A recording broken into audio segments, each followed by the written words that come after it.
জনাব মোবারক হোসাইন, আমরা আমাদের পক্ষ থেকে সংগ্রামী নেতাকে দায়িত্বশীলকে অভিনন্দন জানাচ্ছি। আজকের এই ঐতিহাসিক কর্মী সম্মেলনে এ পর্যায়ে প্রধান অতিথির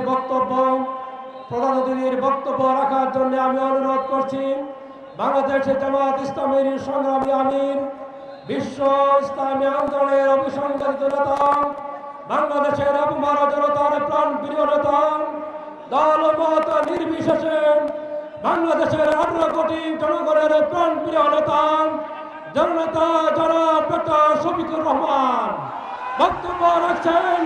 আমির জামাত জনাব ডক্টর শফিকুর রহমান।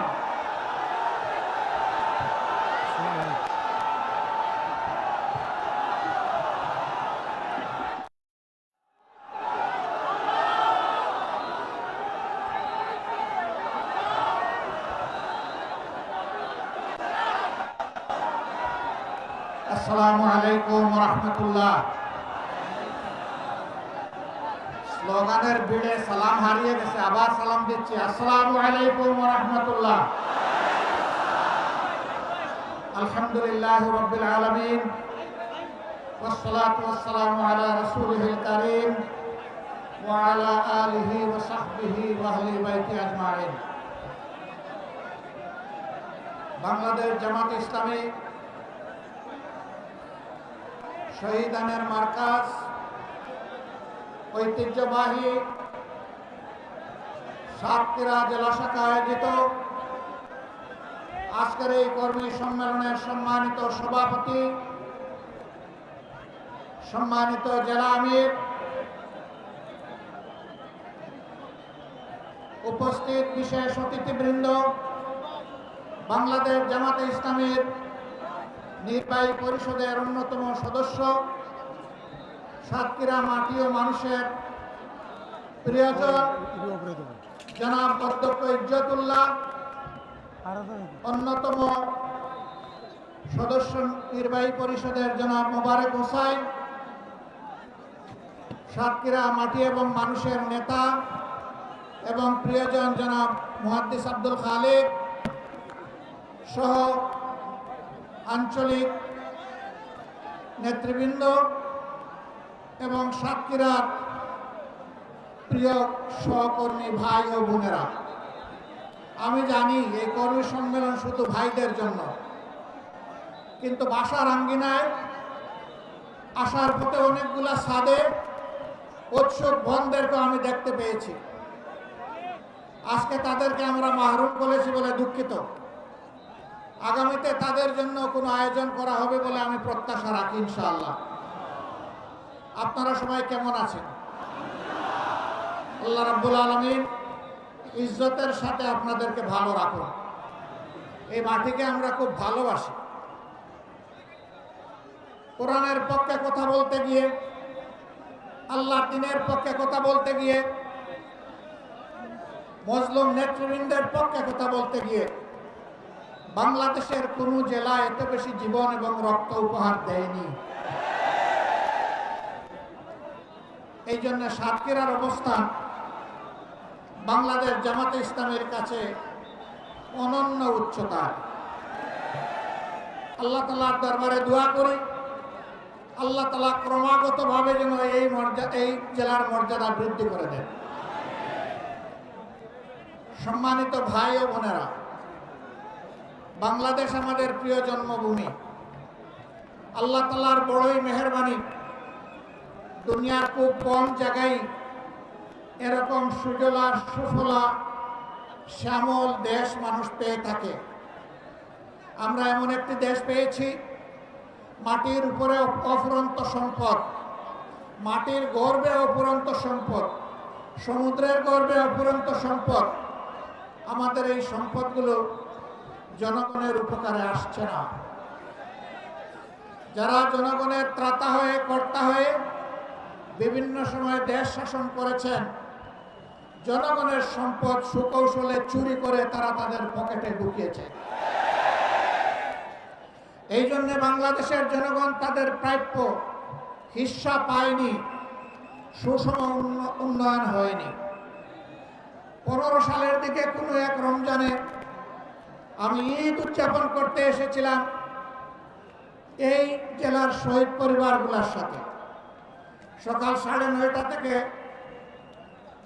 অথবা সকাল 10টা থেকে রাত 9:30 পর্যন্ত আমি এই জেলার ভাঙ্গাচোরা খানা খন্দকে ভর্তি রাস্তাগুলা দিয়ে গাড়ি ফেলে আমি এবং আমার সঙ্গী 2টা মোটরসাইকেলে চড়ে সারা জেলা ঘোরার চেষ্টা করেছি।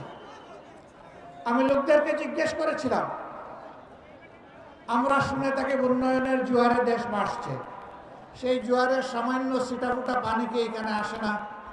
বলে যে না, আসে না। কেন আসে না? বলে বর্তমান শাসক গোষ্ঠী সাতক্ষীরাকে বাংলাদেশের অংশ মনে করে না। সাতক্ষীরার উপর তারা জুলুম করেছে, সাতক্ষীরার জনগণের অধিকার দেয়নি, করেছে, পঙ্গু বানিয়েছে, ইজ্জতের উপর হাত দিয়েছে, সম্পদ লুণ্ঠন করেছে এবং মানুষকে কার্যত তারা তাদের দাসে পরিণত করেছে। কম বেশি এই চিত্র ছিল বাংলাদেশের। সবচেয়ে খারাপ অবস্থা ছিল সাতক্ষীরা। আমরা মহান আল্লাহর দরবারে দোয়া করি, শুধু আল্লাহর দিনের পক্ষ নেওয়ার কারণে যদি এই জেলার এই অবস্থা হয়, আল্লাহ তুমি দুনিয়া এবং আখেরাতে এই জেলার মর্যাদা তুমি বাড়ায় দাও। প্রিয় সহকর্মী বৃন্দ, বাংলাদেশ জামাতে ইসলামী আল্লাহ এবং জনগণের কাছে প্রতিশ্রুতিবদ্ধ যে এই জমিনে আমরা ইনসাফ কায়েম করতে চাই, আমরা দুর্নীতিমুক্ত একটি বাংলাদেশ গড়তে চাই, আমরা সুষম উন্নয়ন মানুষকে উপহার দিতে চাই। আমার জেলায় প্রধানমন্ত্রী আছে, তাই সব কিছু এইদিকে জোয়ারের পানিতে চলে আসবে, এই বাংলাদেশ আমরা দেখতে চাই না। আমরা এমন একটি বাংলাদেশ দেখতে চাই, কেউ চাইলেও তার অধিকার পাবে, না চাইলেও তার অধিকার পাবে। আমরা এমন একটি বাংলাদেশ দেখতে চাই যেই দেশে লক্ষ বেকার যুবকের মিছিল হবে না, বরঞ্চ আমাদের যুবকেরা আমাদের সম্পদে পরিণত হবে। তাদের হাতে মূল্যহীন এক টুকরা সার্টিফিকেট ধরিয়ে দেওয়া হবে না, বরঞ্চ শিক্ষা সমাপনীর সাথে সাথে তাদের হাতে কাজ তুলে দেওয়া হবে। এমন শিক্ষা চাই আর এমন শিক্ষিত জাতি চাই। তবে এই শিক্ষা অবশ্যই নৈতিক এবং দুনিয়াবী বা জাগতিক শিক্ষার সমন্বয় হতে হবে। মানুষ যাতে মানুষ হয়, শিক্ষা নিয়ে মানুষ যাতে ডাকাত না হয়, আমরা সেই শিক্ষাটি চাই। আমরা এমন একটি দেশ চাই, যে দেশে আমাদের মা বোনেরা নিঃসংকোচে যেমন ঘরে সুরক্ষিত থাকবেন, কর্মস্থলেও সুরক্ষা পাবেন, রাস্তাঘাটেও সুরক্ষা পাবেন। তাদের দিকে কোনো খারাপ লোক চোখ তুলে তাকানোর কসরত পাবে না। তারা ইজ্জতের সাথে, মর্যাদার সাথে, তাদের দক্ষতা দিয়ে দেশের উন্নয়নে তারাও ভূমিকা রাখবে। নবী করিম সাল্লাল্লাহু আলাইহি ওয়াসাল্লাম মানব জীবনের সবচেয়ে ঝুঁকিপূর্ণ কাজেও মহিলাদেরকে শরীক করেছেন। সেই কাজটি হচ্ছে যুদ্ধ। যুদ্ধে মারা পুরুষের পাশে থেকে তারাও যুদ্ধ করেছে। বিশেষ করে বদর যুদ্ধের কঠিন দিনে আমি প্রায় এই উদাহরণটা দিয়ে থাকি। যখন কাফেররা আল্লাহ রসুলের খুব কাছাকাছি চলে এসেছিল তাকে হত্যা করার জন্যে, যখন পুরুষ যোদ্ধারা দিক বিদিক কিছুটা জ্ঞান হারিয়ে ফেলেছিলেন, তখন একজন মা চতুর্দিকে ঘুরে ঘুরে আল্লাহর রসুলকে বেষ্টনে দিয়ে রেখেছিলেন। যুদ্ধ যখন শেষ হয়েছে, তার শরীরে 37টা তীর ঝুলন্ত অবস্থায় ছিল, 70টা কঠিন আঘাত ছিল। রাসূল করিম সাল্লাল্লাহু আলাইহি ওয়াসাল্লাম বলেছেন, শত্রু যখন সামনের দিক থেকে এসেছে, তখন শত্রুর তীর আর আমার মাঝখানে ছিল আল্লাহর এই বান্দি। যখন পিছন দিক থেকে এসেছে ছিল আল্লাহর বান্দি। ঘুরে ঘুরে আল্লাহ রসুলকে কিভাবে তিনি রক্ষা করবেন। ডাইনে বামে এসেছে বাম দিকে। আমাদের সেই সর্বোচ্চ ইজ্জতের মর্যাদাবান মায়ের নাম ছিল হযরতে নুসাইবা রাদিয়াল্লাহু তাআলা আনহা। যদি যুদ্ধের এই কঠিন ময়দানে আল্লাহর রাসূল তাদের জন্য কর্মক্ষেত্র সৃষ্টি করে দিয়ে থাকেন, আমরা কে তাদের হাত বন্ধ করা? আমাদের ব্যাপারে ইসলামের প্রতিপক্ষ শক্তিরা অপপ্রচার চালায়। জামাতে ইসলামী ক্ষমতায় গেলে মহিলাদেরকে ঘর থেকে বের হতে দিবে না, আর যদি দেও আস্তে করে এনে জোর করে একটা বুরকা পরাই দেবে। জোর করে পরানো লাগবে না। যে দেশে ইসলাম কায়েম হবে এদেশের মানুষেরা, মায়েরা আনন্দের সাথে সেদিন তারা ইজ্জতের জন্য তাদের সম্মানের মর্যাদার পোশাক পরিধান করবেন। তারপরেও কোনো মা, কোনো বোন যদি এই পোশাকের বাইরে থাকেন, আমরা তাদেরকে কথা দিচ্ছি, নিশ্চয়তা দিচ্ছি, কারো উপর জোর কাটানো হবে না। কারণ এদেশে শুধু মুসলমানরা বসবাস করে না, অন্যান্য ধর্মের লোকেরাও বসবাস করে। তারা তো আমাদের ধর্ম যেহেতু গ্রহণ করেনি, তাদের জন্য ইসলামের প্রেসক্রাইব করা পর্দাও তাদের জন্য প্রযোজ্য নয়। তারা যদি ইসলামের সৌন্দর্যে অভিভূত হয়ে ইসলাম কবুল করে সেটা ভিন্ন কথা। তাদেরকে ইসলাম গ্রহণ করতেও কাউকেই বাধ্য করা হবে না। সম্মানিত সহকর্মী বৃন্দ, এই দেশে শুধু মুসলমানরা বসবাস করে না, হিন্দু, খ্রিস্টান, বৌদ্ধ ধর্মের লোকেরাও বসবাস করে। আমরা এমন একটি দেশ চাই যে দেশে মসজিদও পাহারা দেওয়ার প্রয়োজন হবে না, মন্দির এবং মঠও পাহারা দেওয়ার দরকার হবে, গির্জা পাহারা দেওয়া লাগবে না। সকল ধর্মের লোকেরা তাদের আপন আপন ধর্ম তাদের মতো করে শান্তিতে, নিরাপত্তার সাথে তারা পালন করবে। আলহামদুলিল্লাহ, আমাদের দেশটি সাম্প্রদায়িক সম্প্রীতির একটি চমৎকার বাগান, কিন্তু আমাদের বাগানে মাঝে মাঝে হুতুম পেঁচা ঢুকে পড়ে। এই হুতুম পেঁচাদের ব্যাপারে আমাদেরকে সতর্ক থাকতে হবে। আমরা এই সম্প্রীতি নষ্ট করতে দেব না। আমরা এমন একটি বাংলাদেশ গঠন করতে চাই যেখানে মানুষকে তার শিক্ষা কিংবা কাজের ধরন দেখে মর্যাদা দেওয়া হবে না, বরঞ্চ প্রত্যেকটা মানুষকে আশরাফুল মখলুকাত হিসেবে মর্যাদা দেওয়া হবে। আমার দেশের একজন পরিচ্ছন্নতা কর্মী, তিনিও আমার ভিআইপি। তারা যদি 3 দিনের জন্য তাদের কাজ বন্ধ করে, আমরা কেউ ঘর থেকে বের হতে পারবো না। তাদের এই কাজ, কঠিন কাজ আমি করতে পারবো না। তারা কষ্ট করে এই কাজটা আমাদের করে দেন, আমি তাদেরকে স্যালিউট জানাই। সে আমার ভাই, সে আমার বোন, সে আমার এই সমাজকে চালু রেখেছে। যে ভাইটি আমার রিক্সা চালিয়ে জীবন নির্বাহ করে, ও রিক্সা না চালাইলে আমি আমার কর্মস্থলে যেতে পারবো না, আমি তাকে স্যালিউট জানাই। আমি দেখবো না তিনি রিক্সাওয়ালা, আমি এটাও দেখবো না তিনি একজন অতি সাধারণ কম শিক্ষিত মানুষ, আমি তাকে তার কাজের মর্যাদা দেব। এইভাবে সমস্ত মানুষ, মুটে মাঝি কুলি, যে যেখানে আমরা আছি, শ্রমিক, কৃষক, আপামর জনতা, বিভিন্ন পেশাজীবী, যার যার পেশায় তিনি মর্যাদা এবং দায়িত্ববোধের সাথে দায়িত্ব পালন করবেন ইনশাআল্লাহ। সেই সম্প্রীতির বাংলাদেশ যদি আমরা গঠন করতে পারি, তাহলে এই সম্প্রীতির বাংলাদেশকে রোকার সাধ্য কারোই থাকবে না। এই জন্য আমরা চাই জাতীয় স্বার্থে দল এবং ধর্মের ঊর্ধ্বে উঠে আমরা থাকবো এক। সেই ইস্পাত কঠিন জাতীয় ঐক্য আমরা চাই, যেখানে উলামায়ে কেরাম মর্যাদা পাবেন, পেশাজীবীরা মর্যাদা পাবেন, সকল শ্রেণী পেশার মানুষ মর্যাদা পাবেন। এই যে 24-এর স্বাধীনতা এসেছে এমনি এমনি আসেনি ভাই। 2006 সালের 28 অক্টোবর স্পষ্ট দিবালোকে আলোকে পয়টা দিয়ে আদম সন্তানদেরকে হত্যা করার পর যখন তাদের নিথর দেহ পড়ে তড়পাচ্ছিল, তখন তার উপর উঠে বিকৃত রুচির ওই খুনিরা তখন তারা লাফালাফি করেছিল। সেই দিন বাংলাদেশ পথ হারিয়েছিল।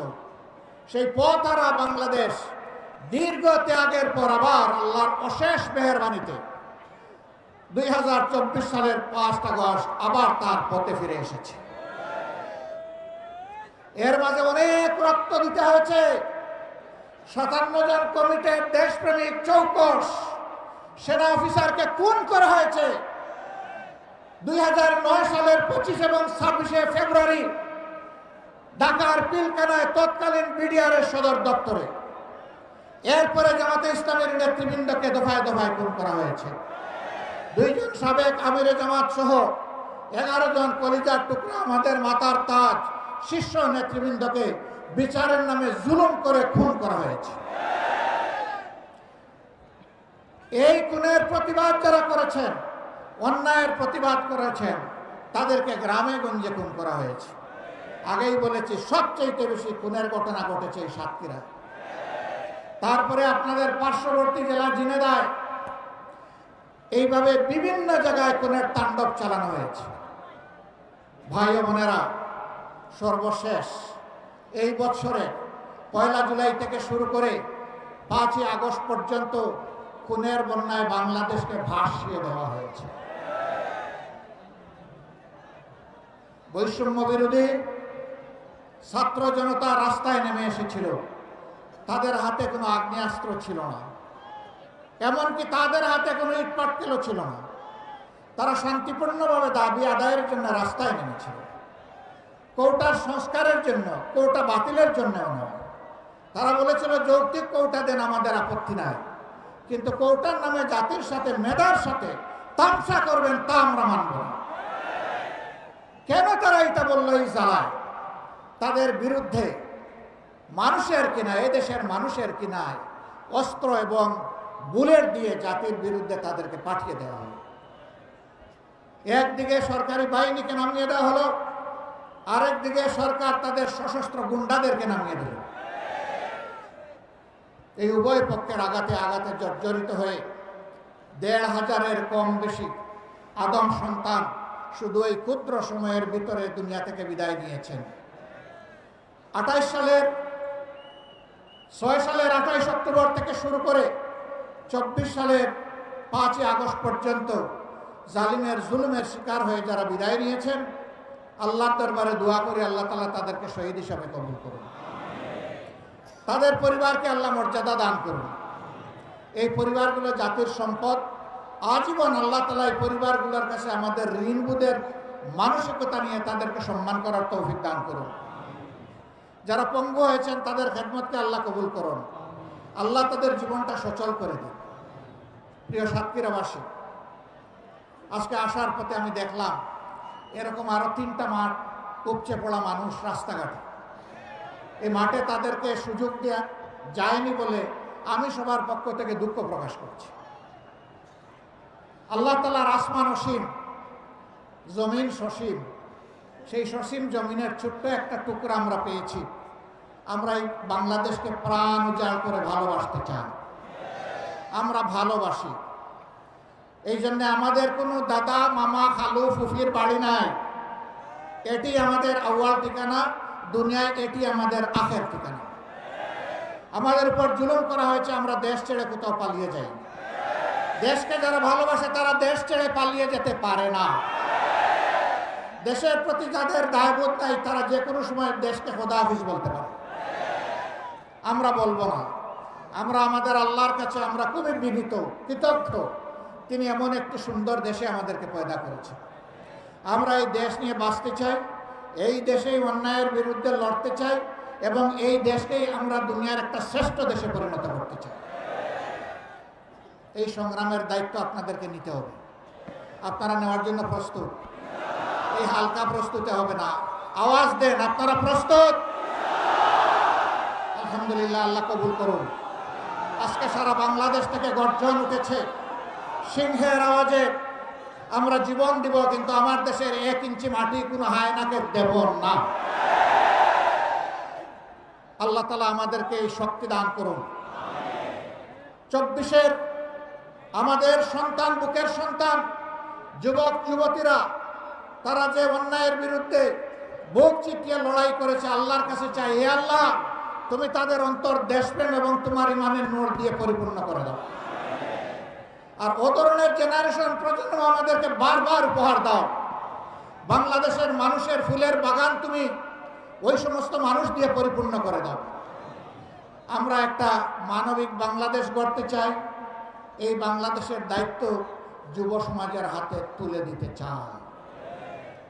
এই যুব সমাজই ভবিষ্যতের বাংলাদেশ। আপনারা সবাই দায়িত্ব তুলে দিতে রাজি আছেন? যারা বয়স্ক তারা কি মন খারাপ করলেন? একবার এক সন্তানকে সম্বর্ধনা দেওয়া হচ্ছে তার কৃতিত্বের জন্য। তো ছেলের ব্যাপারে অনেক কিছু বলা হয়েছে, বাপকে কেউ চিনে না। বাপ এতক্ষণ চিন্তা করলো, কি রে আমারে কেউ একটু স্মরণ করল। যখন তার হাতে ক্রেস্ট তুলে দেওয়া হবে, বাপ দাঁড়িয়ে বলল, আমার একটি কথা আছে। এত সময় আপনারা যাকে সম্বর্ধনা দেওয়ার জন্য অনেক প্রশংসা করেছেন, দেখতে হবে ছেলেটা কার। আলহামদুলিল্লাহ, এক কথায় সব কিছু বুকের ভিতরে এসে গেছে। বুকের ছেলে যেমন বুকে থাকে, বুকের ছেলের কৃতিত্ব তেমন বাবার বুকে চলে আসে। কাজেই আমরা আমাদের সন্তানদের নিয়ে গর্বিত, আলহামদুলিল্লাহ। এমন সন্তান আল্লাহ আমাদেরকে দান করেছেন বলে আমরা আল্লাহর শুকরিয়া আদায় করি। সেই বাংলাদেশে আমরা চাচ্ছি, আমরা ইনশাআল্লাহ আমাদের সন্তানদেরকে সঙ্গে নিয়ে বুকে ধারণ করে আগামীর দায়িত্ব তাদের হাতে তুলে দেব। এই বাংলাদেশ আমরা চাই। এই বাংলাদেশ আপনারাও চান? তাহলে ঘরে ঘরে আওয়াজ ছড়িয়ে দিন। আমাদের কথা খুব সংক্ষিপ্ত, আগেও বলেছি, আল্লাহ যেহেতু এই দেশটা আমাদেরকে দিয়েছেন, আমরা এই দেশটাকে পৃথিবীর একটা শ্রেষ্ঠ দেশ বানাতে চাই ইনশাআল্লাহ। কিন্তু আমাদের আকাশে, আজকের মেঘের কথা বলছি না, কালো শকুন এখনো ঘোরাফেরা করতেছে। এই শকুনের দিকে তীর্যক দৃষ্টি রাখতে হবে। কোনো শকুনকে মাটিতে নামতে দেওয়া যাবে না। আপনারা টের পাচ্ছেন মাঝে মধ্যে ফুসফাস? হ্যাঁ, আমরা ধৈর্যের পরিচয় দিয়েছি, ওরা আমাদের ধৈর্যের সুড়সুড়ি দেয়, যেন আমাদের ধৈর্যের বাঁধ ভেঙে তাদের মতো কাণ্ডজ্ঞানহীন আমরা কিছু করে বসি। ওরা বলেছিল আওয়ামী সরকারের পতন হলে মাত্র 2 দিনে 5 লক্ষ মানুষ প্রতিপক্ষের লোকেরা খুন করে ফেলবে। এটা কি বাংলাদেশে হয়েছে? কেন হয় নাই? ওরা কাণ্ডজ্ঞানহীন অপদার্থ ছিল, কিন্তু জাতি অত্যন্ত কাণ্ডজ্ঞান সম্পন্ন। এই জাতি কাণ্ডজ্ঞানহীন নয়। ওরা দেশকে ভালোবাসে না বলে পালায় যায়। এই জাতি দেশকে ভালোবাসে বলেই ওগুলা করতে দেয়নি। অতএব আমাদের ধৈর্যের আর পরীক্ষা নিয়ে কোনো লাভ নাই। আল্লাহর পক্ষ থেকে এই জাতি ধৈর্যের পরীক্ষায় উত্তীর্ণ হয়ে গিয়েছে, আলহামদুলিল্লাহ। এই ধৈর্য আমাদেরকে অব্যাহত রাখতে হবে। যে দিক থেকেই আমাদেরকে উস্কানি দেব, কারো পাতা ফাঁদে আমরা পা দিব না ইনশাআল্লাহ। ধৈর্যের সাথে সকল পরিস্থিতি আল্লাহর পর ভরসা করে আমরা মোকাবেলা করব। আজকে আপনাদের সামনে এই শহীদ ঈদগায় দাঁড়িয়ে দুটি কথা বলার সুযোগ যে মহান মাবুদ আমাকে দান করলেন, আমি সেই মহান মাবুদের দরবারে শুকরিয়া আদায় করছি। দেশে বিদেশে স্বৈরাচারের হাত থেকে দেশটাকে মুক্ত করার জন্য সমান তালে অনেকে লড়াই করেছেন। আমি আজকের এই জনসভা থেকে প্রবাসে অবস্থারত আমাদের বন্ধুদেরকে বিশেষভাবে আমি অভিনন্দন এবং মোবারকবাদ জানাচ্ছি। তারা লড়াই করতে গিয়ে দেশের ভিতরে তাদের আত্মীয় স্বজনকে নাজেহাল করা হয়েছে। সাংবাদিক কনক সরোয়ার নিউ ইয়র্কে বসে বাংলাদেশের মানুষের অধিকারের পক্ষে লড়াই করেছে। তার বোনটাকে ধরে নিয়ে কিরকম তার সাথে নিকৃষ্ট, ওই জাত যেন আর ফিরে আসতে না পারে। আপনারা সবাই সজাগ থাকবেন তো না ঘুমায় পড়বেন? আল্লাহ তাআলা এই জাতিকে সজাগ থেকে সকল ষড়যন্ত্র মোকাবেলা করার তৌফিক দান করুন। প্রিয় বাংলাদেশকে আল্লাহ তাআলা কবুল করুন। এ দেশের উপর আল্লাহ তার রহমত নাজিল করুন, বারাকা নাজিল করুন, শান্তির ফয়সালা দান করুন। এক টুকরা কোরআনের বাংলাদেশ আল্লাহ আমাদেরকে দান করুন। আপনাদের সকলকে আজকে এখানে আসার জন্য গভীর কৃতজ্ঞতা জানিয়ে, আল্লাহর জন্য ভালোবাসা জানিয়ে, হে আল্লাহ তুমি সাক্ষী থাকো, আমরা শুধুই তোমার জন্য আমরা এক অন্যকে ভালোবাসি। হে আল্লাহ, আমাদের এই ভালোবাসাকে তোমার জান্নাতে নিয়ে যাই আল্লাহ। আমরা যেন জান্নাতেও এইরকম মহামিলনে মিলিত হতে পারি রব্বুল আলামিন। আল্লাহ তুমি আমাদের দেশটাকে একটা শান্তির দেশে পরিণত করে দাও। সবাইকে ধন্যবাদ। সাংবাদিক বন্ধুরা কষ্ট করে এসেছেন, আমাদের কথাগুলো আপনারা মেহেরবানি করে জাতি এবং আন্তর্জাতিক মহলে পৌঁছে দেবেন। আপনাদের কষ্টের জন্য আল্লাহ তাআলা আপনাদেরকে উত্তম জাযা দান করুন। আসসালামু আলাইকুম ওয়া রাহমাতুল্লাহ। বাংলাদেশ জিন্দাবাদ, বাংলাদেশ জামাতে ইসলামী জিন্দাবাদ। সংগ্রামী সাথী ও বন্ধুগণ, আমরা অপেক্ষাকৃত কম সময়ে আজকের সম্মেলন শেষ করে দিচ্ছি। আপনারা বহু দূর দূরান্তে যাবেন, সেজন্য আপনাদেরকে অনেক অনেক শুকরিয়া। একটু অনুরোধ করছি, মাঠের ভিতরে যারা আছেন মোহতারাম আমিরে জামাত এক্ষুনি ওনার সাথীদেরকে বের হয়ে যাবেন প্লিজ। আপনার